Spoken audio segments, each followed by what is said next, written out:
বাবা, বৃন্দাবনে হুট করে গিয়ে যে রাধারানীকে গোবিন্দকে জাগিয়ে দেব হবে না, হবে না। নিয়মটা কি? আগে জাগবে পশু পাখিগণ, তারপর সখীগণ, সখীগণ জাগাবে জীবাত্মাকে মানে রাধারানীকে, আর রাধারানী জাগাবে পরমাত্মা মানে প্রাণ গোবিন্দকে। এটা নিয়ম। আজ বৃন্দাবনে করেছে কি, ওই তাড়াতাড়ি সখীগণ তাড়াতাড়ি উঠেছে, আর উঠে যখন তার আগে তো পশু পাখিগণ জেগেছে, কিন্তু বসে আছে ধীর স্থির ভাবে, কেউ যেন আওয়াজ করিস না এই বলে চিৎকার এই যে চুপটি করে বসে আছে। আজকে সখীগণে যখন জেগে উঠেছে, ললিতা বিশাখার কণ্ঠ জড়িয়ে, এই যে এক সখী অপরের কণ্ঠ জড়িয়ে বলছে, ওরে সখী দেখ, গত নিশীতে আমরা প্রাণ গোবিন্দকে আর রাধারানীকে আমরা কাছে পেয়েছিলাম। প্রাণ গোবিন্দকে আর রাধারানীকে কাছে পাওয়া তার মানে আমাদের এর মতো সুখের রজনী আর কিছু নয়। কারণ এই ব্রজগোপী তো আর কেউ নয়, এরা ছিল সেই বাল্যখিল্য মনি। ত্রেতা যুগে রামচন্দ্র, ত্রেতা যুগে রামচন্দ্র যখন সীতা হারিয়ে, যখন দণ্ডক অরণ্যে হাসিতা প্রাণ সীতা বলে কেঁদেছিলেন, হাসিতা প্রাণ সীতা বলে কাঁদছিলেন মায়েরা, সেই সময় মা দুর্গা মনে মনে চিন্তা করেছিলেন আর শিবকে বলেছিলেন, ভোলানাথ, ও ভোলানাথ, ওই দেখো তোমার গুরু রাম। সবাই বলে রামের গুরু শিব আর শিবের গুরু রাম, তা তোমার গুরু রাম ওই দেখো সীতার জন্য হাসিতা প্রাণ সীতা বলে কেঁদে বেড়াচ্ছে। আগো তোমার গুরুকে একটু পরীক্ষা করবো। রাধে রাধে। ভোলানাথ বলে উঠলেন, এই যে তুমি একবারে পরীক্ষা করতে যেও না আমার গুরুকে, বলে না একটু পরীক্ষা করো। তাহলে কি করলো সীতা দেবী? তখন করলে যে মা দুর্গা করলেন কি, সীতার রূপ ধারণ করে এসে ওই রামচন্দ্রের কাছে এসে বললেন, প্রাণনাথ প্রাণনাথ বলে ছুটতে ছুটতে, আর রামচন্দ্র তখন সীতা সীতা বলে চলে যাচ্ছে পার্বতীর দিকে, আর পার্বতী সীতা সেজেছে প্রাণনাথ প্রাণনাথ বলে। যেই না দুইজন দুইজনকে আলিঙ্গন করতে যাবে, এমন সময় ছুটে ওই যে রামচন্দ্র আলিঙ্গন না করে ওই দুর্গার চরণ দুটি ধরলেন, আর চরণ ধরে বললেন, মা। দুর্গার চরণ দুটি ধরে বলছে, মা আপনি এই গহন কারণে কেন? আগো মানে মনে করুন আপনার বাড়িতে আমি চুরি করতে গেছি, কালকে রাত্রি এসেছি কীর্তন করার জন্য। এখন সকলের অলক্ষ্যে যদি আমি কারো বাড়ি ঢুকি চুরি করতে, আর সেই সময় যদি ওই ঘরের মালিক বা ঘরের গিন্নি যদি দেখে নেয় যে শত্রুগন্ধা আপনি আমাদের বাড়িতে রাত্রে এত, আমার দশাটা কি হবে? আজকে দুর্গার তাই দশা। মাগো আপনি যেমন সীতার রূপ ধারণ করে আমাকে পরীক্ষা করতে এসেছিলেন, মা আমি আপনাকে অবহেলা করব না, আমি আপনাকে তাচ্ছিল্য করব না, আমি আপনাকে অপমান করব না। মা আমি কথা দিলাম আগত দাপর যুগে আপনি যাবেন বড়াইমা রূপে, এবং রাধা কৃষ্ণের প্রেম লীলার ঘটকালি করবেন আপনি যোগমায়া বড়াইমা। নিতাই গৌর হরি বল হরি বল। এই জন্য যোগমায়া বড়াইমা হয়ে এলেন মা দুর্গা। সেই সময় রামচন্দ্র যখন হাসিতা প্রাণ সীতা বলে কাঁদছিলেন, এমন সময় দণ্ডকরণ্যে মুনিপদে মুনিরুচিগণ তারা ছুটে এসে রামচন্দ্রকে বললেন, হে প্রভু রাম, আমরা যেন আপনাকে প্রতিরূপে লাভ করি। বলে এই যুগে নয়। কোন যুগে? আগত দাপর যুগে। মধুময় বৃন্দাবনে আমি যখন মধুর মুরলী নিয়ে কৃষ্ণ লীলায় বৃন্দাবনে আমি লীলা করব, আমি কথা দিলাম একদিনের জন্য তোমাদের সঙ্গে রাসলীলা করব। যাও তোমরা তোমাদের এই দেহ পরিবর্তন করে দাপরি যুগের মাটিতে তোমরা হবে ব্রজগোপী। গোপী গোপী, গো শব্দের অর্থ হলো ইন্দ্রিয়, আর পি শব্দের অর্থ হলো প্রেরণ করা। বহির্মুখী ইন্দ্রিয়কে যারা অন্তরে করতে পেরেছে তারাই হলো ব্রজগোপী। সাধন ভজনে দিয়ে জয় রাধে। আজ সেই ব্রজগোপীগণ সারা যুগ এক যুগ ধরে তারা তপস্যা করে ভগবানকে প্রতিরূপে লাভ করবার জন্য চেষ্টা করেছে, পেয়েছে গত নিশীতে।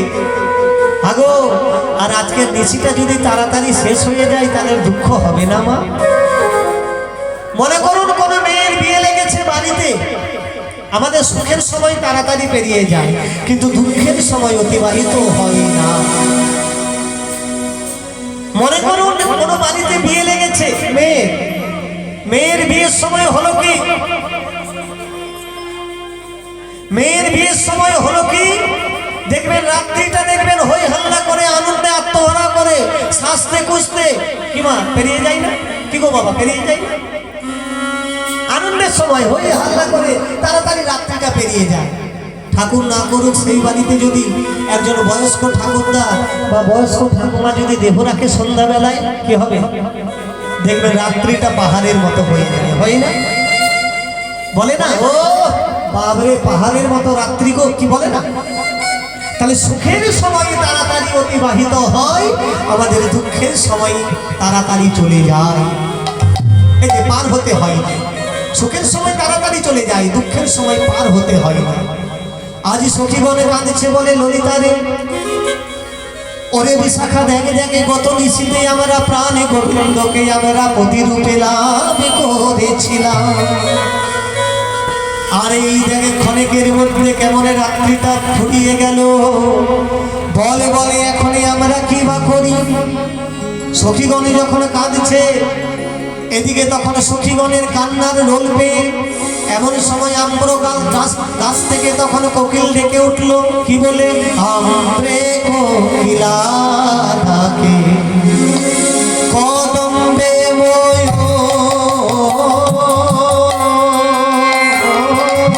মরি মরিলে আমরে কোকিলা থাকে কদম্বে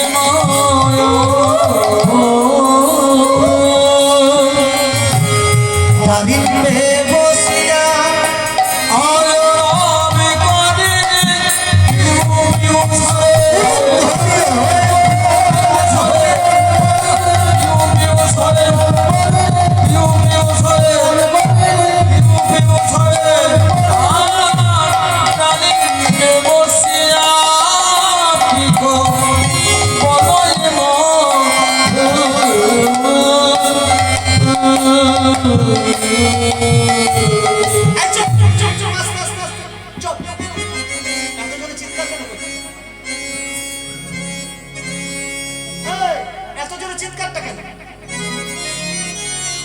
না না, ময়ূর বলছে কোকিলকে, এই কোকিল এত জোরে কেন চিৎকার করছিস? চুপ। তোর কি কোনো প্রাণে মায়া নেই?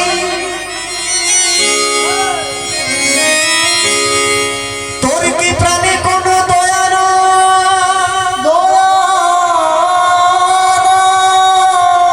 ওই দেখ আমার প্রাণের শরীর কিশোরী রাধা রানী আর প্রাণে গোবিন্দ ঘুমায়ে আছে। আরে তুই এমনই শব্দ করলে যে রাধা গোবিন্দের ঘুম ভেঙে যাবে।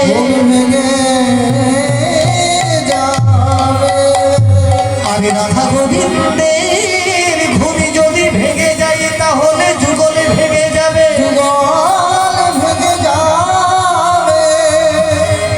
ওরে কোকিলি এমন করে আর ডাকিস না রে,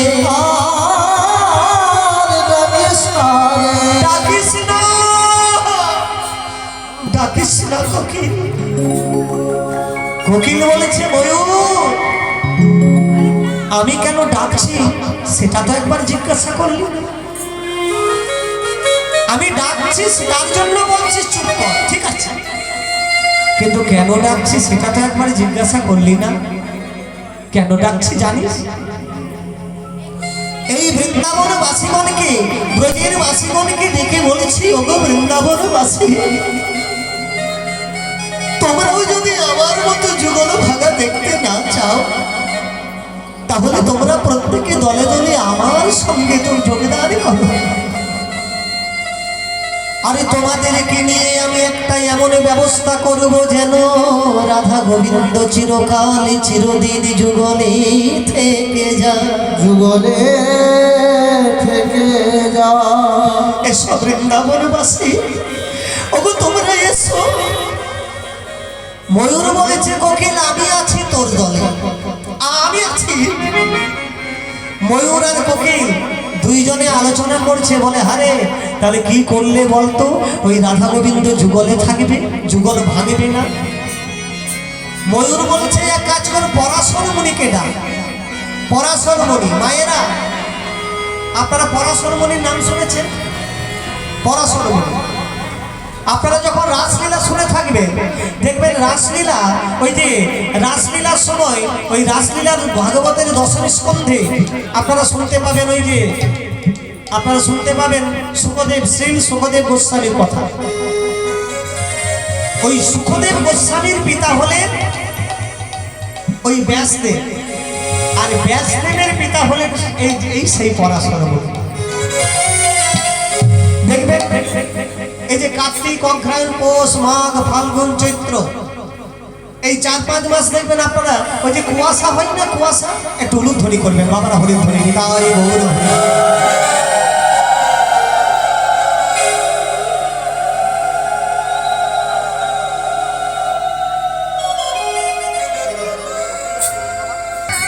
পিতার নাম হলো পরাশর। আচ্ছা কুয়াশা তো হয়, আপনাদের মুর্শিদাবাদে বেশি কুয়াশা হয়। এই কুয়াশাকে সৃষ্টি করেছিলেন এই সেই পরাশর মুনি। কুয়াশাকে কেন সৃষ্টি করলেন? কারণ আছে। কুয়াশাটা কিভাবে সৃষ্টি করলেন দেখুন। আপনারা সবাই মহাভারতে সত্যবতীর নাম শুনেছেন। সত্যবতী, এই সত্যবতীর জন্ম হয়েছিল একটা মাছের পেট থেকে। মাছের পেট থেকে এক জেলে মাছ ধরতে গিয়ে সে নৌকা পাইতো আর মাছও ধরতো। সে একটা করে পেল কি, ওই বড় মাছ পেল, আর মাছটিকে এনে যখন কাটলো মাছের পেট থেকে বেরিয়ে এলো একটা শৈশবজাত ফুটফুটে একটা কন্যা রত্ন। ওই কন্যাটিকে জেলে তার নিজের মেয়ের মতো পালন করতে লাগলো, আর নাম রাখলো সত্যবতী। সত্যবতী। ধীরে ধীরে যখন সত্যবতী বড় হতে লাগলো, দিনের পরে দিন যায়, মাসের পরে মাস যায়, ওই সত্যবতী যখন যৌবন সম্পন্ন হয়ে উঠল, ওই সত্যবতী জেলের সঙ্গেই থাকতো, জেলের সঙ্গেই সব সময় থাকতো। আর জেলের সঙ্গে থাকতে থাকতে ওই এইভাবে দিন যেতে যেতে একদিন হলো কি, পরাশর মুনি সেই নৌকার কাছে ঘাটে এসে ডাকতে লাগলেন, পরাশর মুনি। আরে বাবা, বাবাকে দিন। হ্যাঁ বাবা, হ্যাঁ বাবা। নিতাই গৌর হরি বল, হরি বল, হরি বল।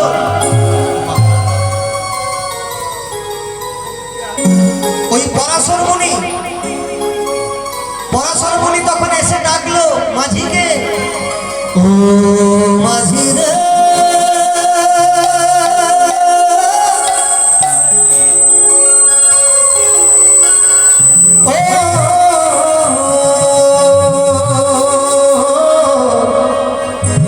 ও মাঝি রে,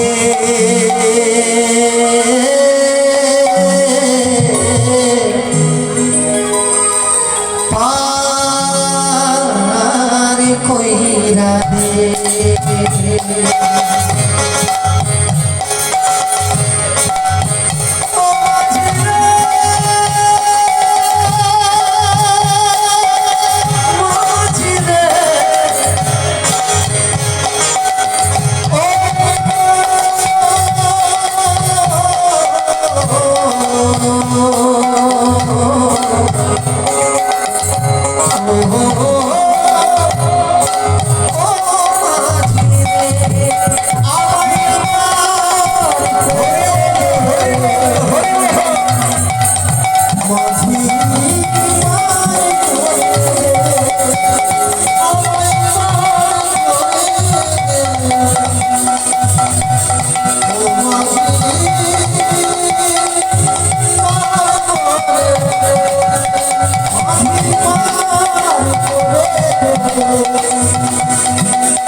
এই যে রয়েছে এনারা মানে প্রায়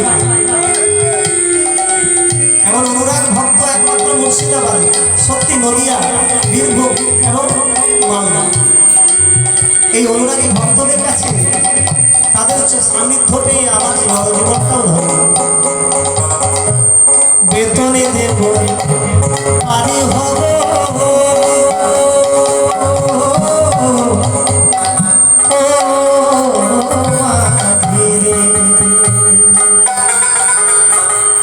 বেতনে দেব পারি হব ও মাঝি ওই পারেতে যাব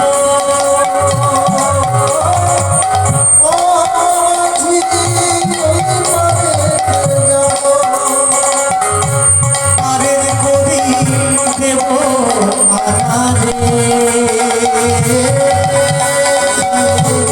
পারের করি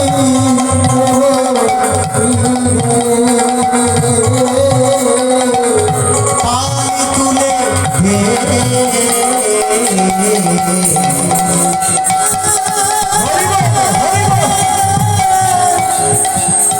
ও মাঝি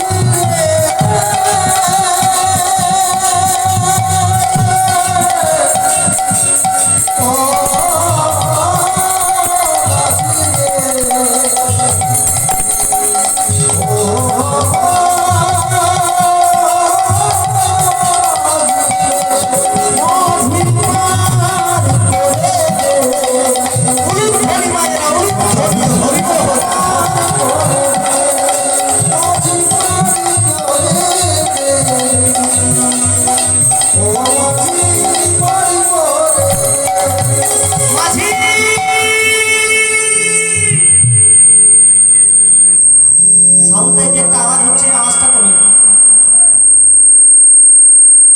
এই মাঝি পার করে দে মাঝি। এমন সময় সত্যবতীকে বলল